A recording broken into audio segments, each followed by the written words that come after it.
بكم.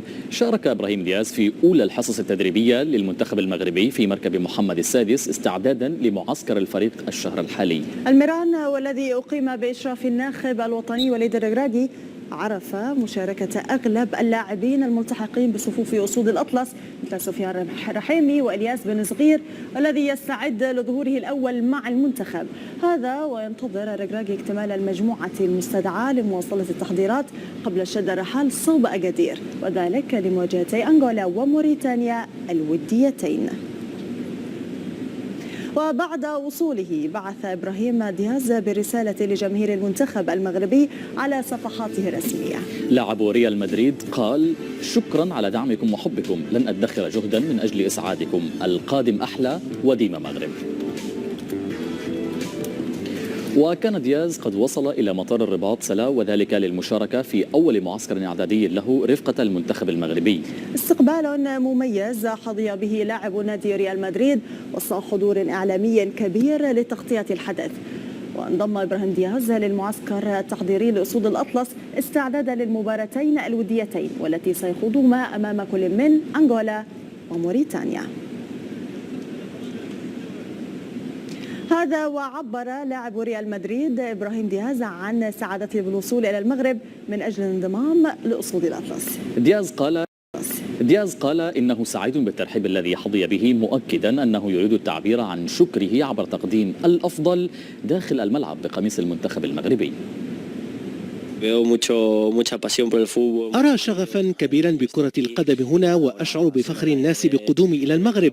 الآن علي أن أعبر عن امتناني لكل هذا الدعم عبر تقديم الأفضل في الملعب، والأهم هو إعلاء العلم المغربي.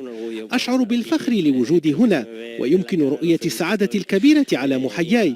سأبذل كل شيء في الملعب لكي أجعل الشعب المغربي وأسرتي فخورين بي ولكي نفوز بالألقاب من أجل مواصلة نجاحات المنتخب المغربي. بدوره عبر اللاعب الجديد للمنتخب المغربي إلياس أخماش عن سعادته الكبيرة بالانضمام لأسود الأطلس. جناح فياريال والذي نشأ في أكاديمية برشلونة لا ماسيا قال إن تمثيل المنتخب المغربي يعد بمثابة الحلم والذي تحقق. ملي وسط التليفون كنت عادي في الصوفا ترانكيل وهايطوا لي وقالوا لي لا كونفوكاسيون وشفتها في التليفون وفرحت بزاف والله. وملي قلت صافي العائله كامله فرحوا بزاف، وان شاء الله غادي نابروفيتشار هذه لابورتونيتات باش نطلع الفوق ان شاء الله. الكوبا المونديال الصراحه عشتها في الدار وكنت مع الصحاب وكل شيء، والصراحه عملوا المونديال واعر. انا ملي شفت ديك المونديال من الدقيقه الاوليه ملي بداو الصراحه عملوا كاملين بهم، لعبوا مزيان. ايوا انا شكرا كاملين. انا فرحان بزاف. انا ملي كنت صغير والله ملي كنت صغير بغيت نكون هنايا وغادي نعطي كل شيء باش نبقى هنايا ان شاء الله. أعلن المدرب ليونيل سكالوني عن قائمة المنتخب الأرجنتيني الذي بدأ مرحلة التحضيرات تمهيدا لخوض الاستحقاقات القادمة. وسيكون الأسطورة ليونيل ميسي نجم انتر ميامي أبرز الغائبين، حيث ذكر موقع الاتحاد الأرجنتيني أن ميسي تعرض لإصابة عضلية في ساقه اليمنى وذلك خلال مباراة فريقه انتر ميامي مع ناشفيل. وشهدت قائمة بطل العالم والتي تستعد لمواجهتي سلفادور في فيلادلفيا الأمريكية وكوستاريكا في لوس أنجلوس حضور الموهبة فالنتين كاربوني لاعب مونزا المعار من انتر. خاض المنتخب البرازيلي ميرانه الأول تحت قيادة مدربه الجديد دوريفال جونيور استعدادا للمباراتين الوديتين أمام إنجلترا وإسبانيا. أنا سعيد لوجودي هنا مرة أخرى، إنه مثل الاستدعاء الأول ونحن نستعد أكثر لهدفنا. الهدف التالي هو كأس كوبا أمريكا. لقد حذرت جيمس ماديسون من أننا سنلعب ضده وأنه لا توجد ودية في المباراة، لذلك آمل أن نقدم مباراة رائعة ونخرج بالفوز. وأوضح دوريفال جونيور مدرب المنتخب البرازيلي أنه سيكون حازما في اختيار التشكيلة الأساسية لكتيبة سيليساو في الاستحقاقات المقبلة، مشددا على ضرورة الحفاظ على التنظيم والتوازن الجيد لتحقيق الهدف المنشود. من جهته أوضح الرئيس التنفيذي لمنتخب البرازيل رودريغو كايتانو أن على نيمار اتباع البروتوكول الطبي المعتمد في حالته الصحية حتى النهاية، مشددا على ضرورة تعافيه التام قبل العودة للملاعب. رضي توني كروس باستقبال حار من الجماهير لدى انضمامه لمعسكر المنتخب الألماني. وانضم كروس إلى كتيبة يوليان ناغلسمان بعد تراجعه عن الاعتزال الدولي. ويستعد المنتخب الألماني لخوض لقاءين وديين أمام فرنسا وهولندا ضمن الأعداد لبطولة أوروبا المقامة الصيف العام الجاري والتي تستضيفها ألمانيا. هذا وسيخوض المنتخب الألماني مباراتين وديتين أمام أوكرانيا واليونان على أرضهم استعدادا لبطولة أوروبا والتي ستنطلق في 14 من يونيو 2024.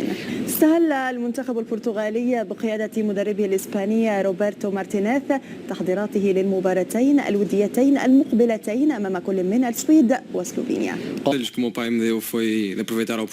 النصيحة التي قدمها لي والدي هي استغلال الفرصة، فهو يعرف ما يعنيه وجودي هنا. لقد أخبرني أن أكون على طبيعتي وأن أحقق أقصى استفادة من ذلك وأستمتع به على أكمل وجه.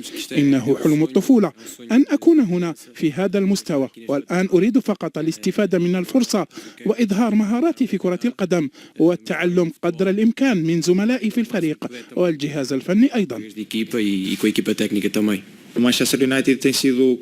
لم يكن موسم مانشستر يونايتد ناجحا على المستوى الجماعي، أما على المستوى الفردي فأدرك تماما أن لدي القدرة الفنية للقيام بالمزيد والأفضل كما هو الحال دائما، لكنني لست قلقا بشأن ذلك في الوقت الحالي، لأن ما أقوله دائما هو أن التزامي. جيتي مرحبا بك وألف مرحبا. مانشستر يونايتد. مرحبا بكم مشاهدين الكرام في فيديو جديد. بدأ المنتخب المغربي لكرة القدم معسكره التدريبي في مركز محمد السادس لكرة القدم بالمعمورة استعدادا لمباراتيه الوديتين ضد أنغولا وموريتانيا يومي 22 و 26 مارس بملعب ضرب أكادير. أجرى أسود الأطلس بقيادة المدرب وليد الركراكي حصة تدريبية مسائية بمشاركة اللاعبين الذين التحقوا بالمعسكر، على أن تستمر التحضيرات حتى يوم الخميس قبل التوجه إلى أكادير. شهدت الحصة تواجد الوافدين الجدد إبراهيم دياز وإلياس بن صغير وسفيان رحيمي لأول مرة بقميص المنتخب. غاب عن المعسكر كل من غانم سيس وأمين حارث وسليم أملح، بالإضافة إلى المصابين سفيان بوفل ونصير مزراوي وإسماعيل صيباري وعبد الصمد الزلزولي. شارك في التدريبات كل من ياسين بونو، منير المحمدي، المهدي بن عبيد، عبد الكبير عبقر، شادي رياض، أشرف حكيمي، محمد الشيبي، يحيى عطي الله، أسامة العزوزي، أمير ريتشاردسون، إبراهيم دياز، إلياس أخومش، أيوب الكعبي، يوسف النصيري، سفيان رحيمي، أمين عدلي فاصلة وإلياس بن صغير. ويواجه المنتخب الوطني أنغولا وموريتانيا في إطار تحضيراته للتصفيات المؤهلة لكأس العالم 2026 وكأس الأمم الإفريقية 2025. إذا أعجبكم محتوى هذا الفيديو لا تبخلوا علينا بإعجاباتكم وتعليقاتكم المشجعة، ولا تنسوا متابعة قناتنا لمزيد من الأخبار. يمكنكم في أي وقت اقتراح مواضيع ترغبون مشاهدتها على القناة. شكرا لكم، وإلى فيديو قادم إن شاء الله.